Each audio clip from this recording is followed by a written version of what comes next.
problems on unsymmetrical section. So now we can see this problem. A cast iron beam is of I section shown in figure.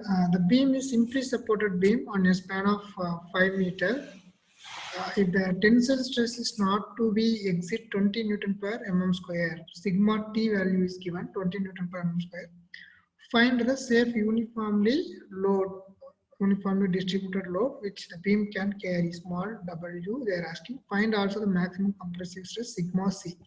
So sigma T given, they are asking sigma C and as well as W value. So length of the beam given as L 5 meter and sigma T given as 20 Newton per mm square, and the cross section of the I section given.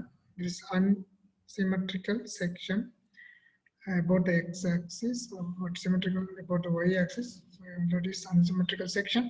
So since it is the symmetrical about y-axis, we have to find out the y bar, and you know how to calculate the y bar. Y bar is equal to a1 y1 plus a2 y2 plus a3 y3 to a1 plus a2 plus a3. Here you can see this is considered the bottom flange is section 1, web is section 2, top flange is section 3. So section 1 a1. So here width 160 mm, depth 40 mm. So 160 by 40 you will get to a1. And y1 is nothing but from the bottom to the CG of the section 1, that is 40 by 2, 20 mm. Then A2 is nothing but this web area 200 by 20, and white is nothing but from the bottom to this middle of the web. So 200 by 200 plus 40, 140, white is 140.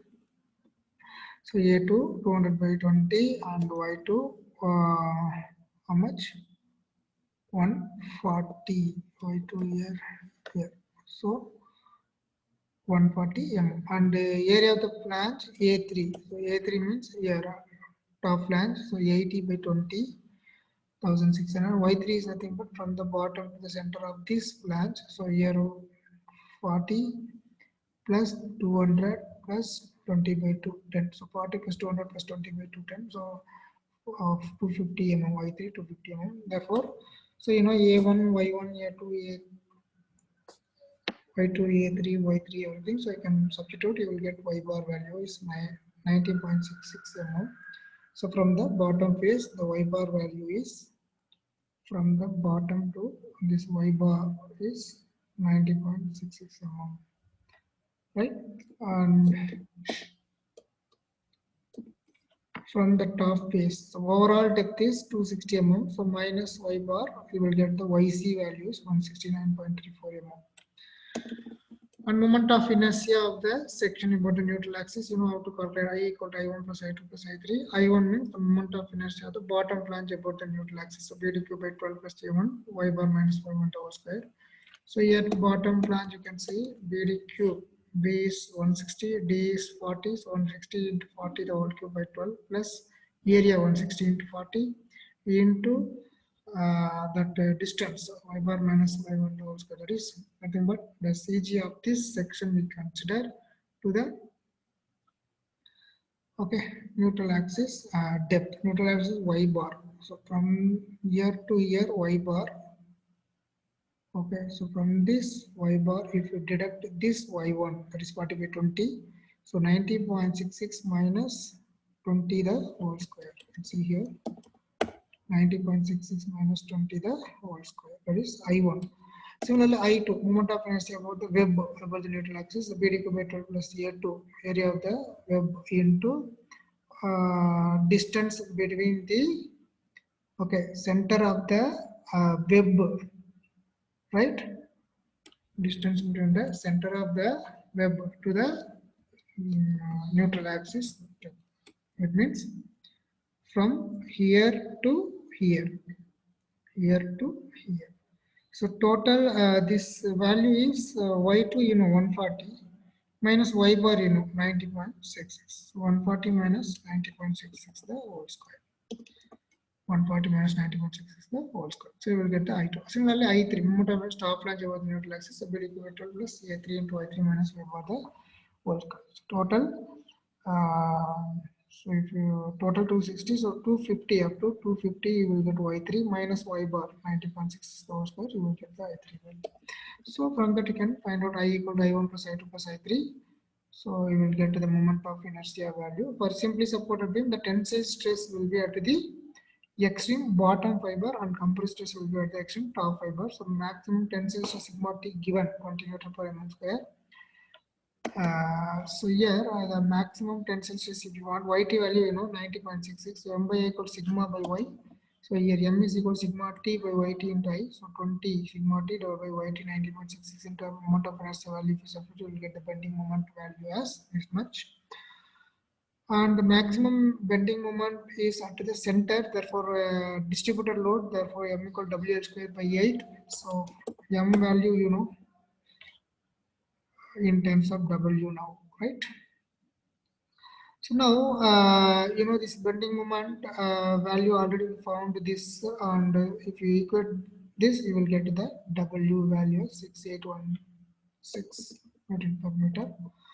And maximum compressive stress they are asking, so m by I equal to sigma by y, so you will get sigma c equal to m by I to yc value. If you substitute, you will get the maximum compressive stress using this relation.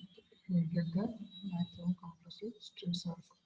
Okay, so tensile stress, maximum tensile stress 20 given, and compressive stress this one.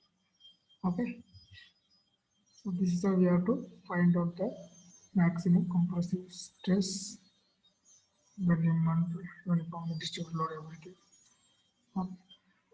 Then you can see this problem. A cast iron beam is of T section. The beam is simply supported on a span of 8 meters. The beam carries uniform distributed load of 1.5 kilonewton per meter. Length of the entire span, okay, 8 meter, and determine the maximum tensile and the maximum compressive sigma c and sigma t. They are asking T section they are given. This also you can see T section. So unsymmetrical about x-axis, symmetrical about y-axis. Here also you can find out y bar, y1, y1 plus a2, y2 divided by a1 plus a2. Here top flange is section 1. Here this FB section 2 you consider. Length L given 8 meter, UDL W 1500 Newton per meter is acting. Okay, the dimension of the T section is given. And you have to find out the y bar, a1, y1 plus a2, y2 by a1 plus a2. So A1 means area 100 into 20. Okay. Then Y1 means from the bottom to the center. So this from the bottom to this distance 80 plus this 20 by 2, 90. Similarly, here to bottom flange area of this one, that is 80 into 20, and Y2 is nothing but 80 by 2. In substitute, you will get the Y bar value. So overall, from the overall depth 100, you can deduct this YT, you will get the YC value. And moment of inertia means I equal to I1 plus I2. You know how to calculate the moment of inertia, BDQ by 12 plus A1 Y1 minus Y bar, the whole square. Actually, we are missing the square. So for the section 1, B 120 by 12 area, you know already. And the distance between the neutral axis to the CG of the section 1, that is 90 minus 67.77, the whole square. I2 similarly BDQ by 12 plus A2 into y bar minus y to the whole square here also mistake square. So if you substitute, you will get the I2, then I equal to I1 plus I2, you will get the moment of inertia. For a simply supported wheel, the maximum tensile stress will be at the extreme bottom fiber, maximum compressive stress will be at the extreme top fiber, So maximum bending moment m equal WL square by 8. So if you substitute value, you will get the moment value, and m by I equal sigma y.